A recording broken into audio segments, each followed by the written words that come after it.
başıma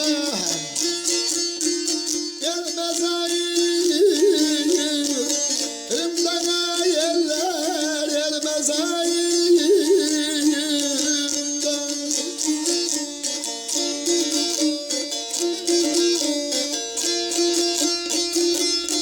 Gelen deyiften eylere bakarlar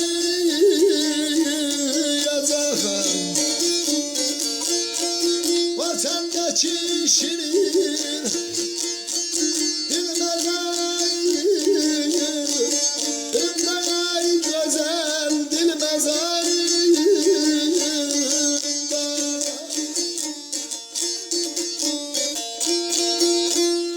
Bir gün ölərəm gülüzlü yarım, yığışar başıma el məzarımda. Ağı deyip de bak ağlayacaqdı o sendeki şirin dil mezarımda. Dubarə şair necədir? Deyə şad olun.